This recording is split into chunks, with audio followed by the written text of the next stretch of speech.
Très bien. Comment peut-on avoir le mode vein mining dans ITEL? Ce mode est vraiment intéressant. Si on tape /VM, on a différentes options, comme par exemple euh, que la cible soit tout ce type de bloc ou seulement les minerais, qu'il s'active en s'accroupissant ou en appuyant sur Walk, c'est-à-dire avec Alt gauche, ou simplement s'accroupir avec la touche TRL.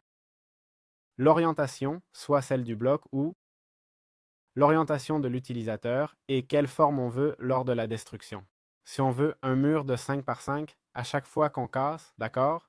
Comme on peut voir, évidemment, tout du même matériau. Si on préfère un 3 par 3, une diagonale ou une forme libre, d'accord? La forme libre est essentiellement celle-ci. D'autre part, ce mode est super facile à obtenir. Il suffit d'aller dans Vein Mining, dans ITEL, cliquer sur les trois boutons, obtenir le fichier et l'enregistrer directement dans le dossier mode.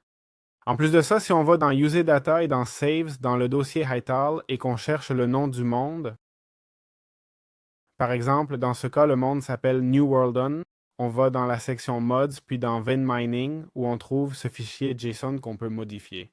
Comme vous voyez, la taille maximale de vein size est à 50, mais je peux mettre ça à 5. Bon, à 1000, à 1000, à 1000. Calmons-nous. On peut le mettre à 1000, d'accord? Et la durabilité, actuellement, la durabilité fait que si tu casses 50 blocs, la pioche s'use 50 fois. Donc, on pourrait mettre 0,01, d'accord?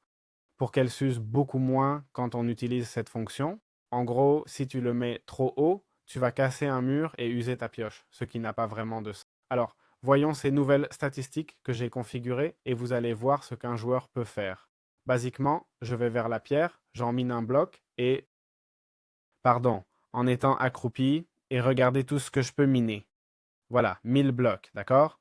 Ici, ça peut sembler peu, mais euh, évidemment, c'est beaucoup, non? On va faire maintenant un tunnel de 5 par 5, OK? Et si je fais le tunnel, enfin, ce devrait être un tunnel, pardon. J'ai sélectionné mur, d'accord? Et là, je peux faire un mur de 1000 blocs. En gros, le mur s'arrête quand il ne trouve plus de matériaux identiques à celui qu'on cherche, OK? Basiquement. Comme vous voyez ici, ça descend et descend. Au final, la limite, c'est ça, 1000 blocs et ça descend à l'infini, hein? Jusqu'à ne plus trouver de blocs identiques. Donc voilà, ça dépend de la limite que vous voulez fixer et pas grand-chose d'autre